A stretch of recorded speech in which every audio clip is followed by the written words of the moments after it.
Gabigol e Bruno Henrique chegaram ao Flamengo em janeiro de 2019 e foram muito importantes para essa era vitoriosa do Flamengo. Estão sendo, né? O Flamengo conquistou aí 9 títulos nesse período. Nós temos uma tela que mostra aqui números de Gabigol e Bruno Henrique. E a pergunta é essa aí, ó. Olha lá.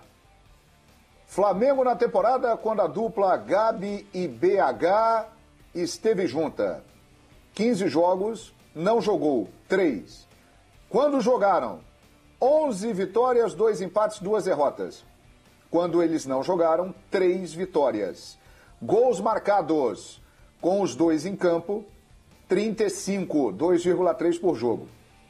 Sem eles, 6 gols, 2 por jogo. Gols com participação de ataque da dupla, 26, ou seja, 74,3% dos gols do Flamengo tem a participação da dupla. Detalhe, números não incluem estadual.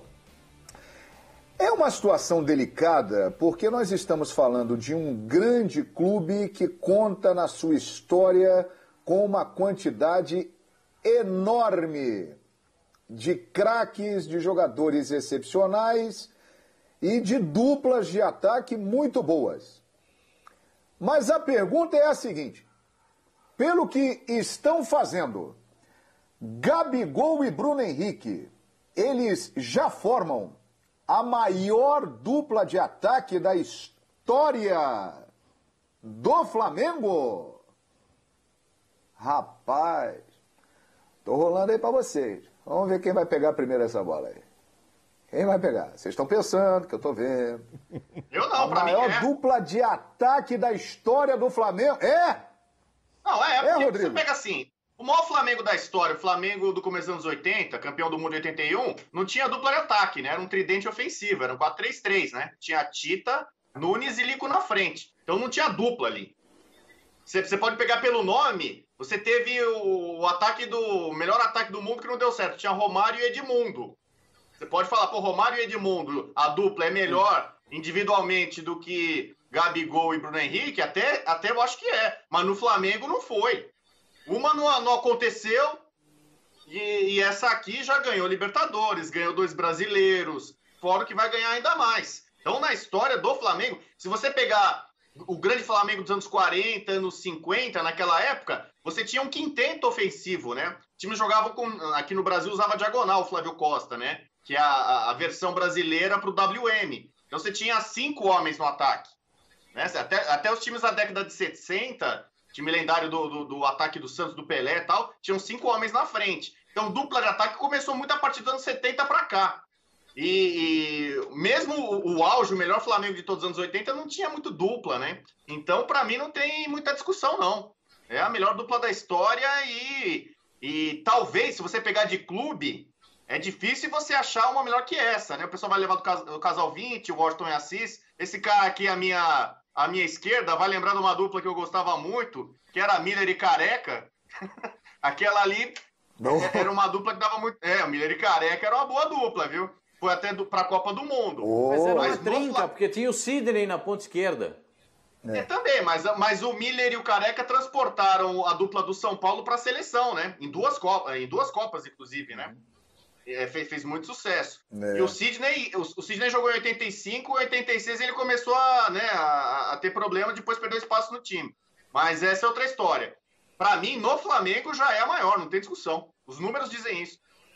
Ô, João... Rapaz. E aí, para vocês, tem discussão? Diga aí, fala, Silas. Não, tem. Eu acho que fica difícil, porque quando você olha para Flamengo, não tem como não olhar para Zico, né? Porque, na verdade, não eram 2 atacantes que fizeram mais gols nos jogos importantes daquela época. Era o 10, que era o Zico, e o Nunes, que fez gols importantes também lá no Mundial, inclusive. E aí, se você compara jogador com jogador, não tem como a gente comparar o Zico nem com o Gabigol e nem com o Bruno Henrique. Agora, eu vejo nessa dupla, assim, nesse momento, a melhor dupla, sem dúvida nenhuma, e o Gabigol apareceu mais até, porque fez os gols mais importantes, mas o Bruno Henrique, para mim, foi tão importante quanto. E no que diz respeito à parte de equilíbrio, à parte emocional, eu acho que o Bruno Henrique ele evoluiu até mais do que o Gabigol, porque a gente ainda vê o Gabigol aí aprontando umas e outras, e o Bruno Henrique a gente vê com uma serenidade. Eu não sei como ainda não vê um clube atrás do Bruno Henrique, um clube bom da Europa, pelo tamanho, pela imposição, pela força, velocidade, jogo aéreo que ele tem, né? Agora, no Flamengo atual, eu acho que é a melhor dupla, sem comparar jogador com jogador, né, daquele Flamengo. Mas, nesse momento, para mim, é a melhor dupla, sem dúvida nenhuma. Se você levar em consideração Nunes e Zico, aí você é o João Danado, fez gol em decisão de Mundial, né?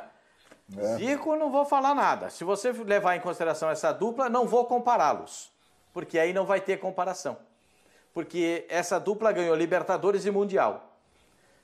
Eu gosto muito dessa dupla, do Gabriel com do outro lado, o Bruno. Acho dois jogadores sensacionais. E, aliás, ontem, o Gabigol, ele conseguiu fazer um jogo muito mais de apoio aos seus companheiros. Ele saiu mais da área, fez lançamento por primeiro gol, apareceu e fez passes interessantes durante a partida. Foi muito mais participativo, de uma forma geral, do que a gente tinha visto em outras partidas, né? Então, eu acho que eu gosto muito dessa dupla. Gosto muito, mas eu não posso... Se eu levar em consideração Nunes e Zico, eu já não acho que essa dupla é a melhor. Ô Pascoal, nos moldes aí de Zico e Nunes que você citou, né? O Zico era um ponta de lança, um meia atacante, e o Nunes era o centroavante. Tem uma outra dupla também mais recente que a gente não pode esquecer. Petkovic e Adriano. Isso. Imperador. É no mesmo molde aí de Zico e Nunes. O Pet vindo de trás e o Adriano na área. Também é outra dupla espetacular, hein? Rapaz, que discussão é essa? Ô, Birner, é a maior dupla de ataque da história do Flamengo? Presta atenção na sua pergunta. A maior dupla de ataque. E aí eu vou muito na linha do que o Bobu disse, né? O time do Zico tinha um trio de jogadores mais avançados. Eu acho que a partir dos anos 80, quando se começa a jogar com duplas, antes não havia... Então eu vou descartar qualquer coisa que aconteceu antes. E de lá para cá, esse é o melhor time do Flamengo. E essa é a melhor dupla de ataque do Flamengo. E ela se destaca mais do que a dupla de ataque se destacava, por exemplo, ou o trio de ataque se destacava do time dos anos 80. Aquele time era um time com um meio-campo muito forte, do jeito de jogar futebol muito diferente, muito mais ofensivo, muito mais baseado nas individualidades, né? Eu acho aquele time, inclusive... Eu não gosto de fazer comparação, porque... Adílio e Andrade, hein, Birner? Nossa! Parece que você diminui um time para elogiar o outro. E eu acho que o futebol que se jogava naquela época é muito diferente do futebol que se jogava hoje. Mas ganhar naquela época era muito mais complicado do que é hoje, porque havia muitos times de alto nível no futebol brasileiro, porque os jogadores principais não iam para fora como vão hoje, tão cedo, porque o futebol aqui tinha uma cultura muito arraigada, com um estilo de jogo que as equipes respeitavam. Então a gente via surgir ali em 78 um Guarani espetacular, e aí tinha uma Ponte Preta espetacular, aí tinha o São Paulo, a máquina, depois o São Paulo do Cilinho, aí tinha o Flamengo, aí tinha o Atlético, né, e tinha o Internacional nos anos 70, só para passar por alguns times, né, que foram espetaculares. Aqui o Vasco tinha um time sensacional. Hoje não. Hoje o futebol tem poucos times competitivos. Então, ganhar naquela época era mais difícil, e eu acho aquele time maior do que esse. Mas dupla de ataque, essa para mim é, por conta das circunstâncias do que é o futebol, a principal da história do clube. É verdade. E olha, não sabemos, eles ainda têm uma caminhada pela frente, né? Por exemplo, o Flamengo está na disputa do Brasileiro, na disputa da Copa do Brasil, na disputa da Libertadores da América. Eles podem colaborar ainda mais para novas conquistas, ou seja, é uma história que nós não temos ideia de quando ela vai terminar, né? Ela está sendo construída. E nós, durante essa construção, estamos aqui já fazendo esse questionamento. Só isso já demonstra realmente a grandeza da dupla Gabigol e Bruno Henrique na história do Flamengo. Repetindo. Pois não, Birner? Eu só acho que a própria voz do povo responde. É o Flamengo de Zico. Esse é o Flamengo de Gabigol, Bruno Henrique, Arrascaeta. Quer dizer, lá era o Zico. Aqui tem esses dois jogadores quando for citar o time historicamente, quando eles saírem do clube, quando eles pararem de jogar, eles vão ser sempre lembrados pouco, mas era o Flamengo do Zico.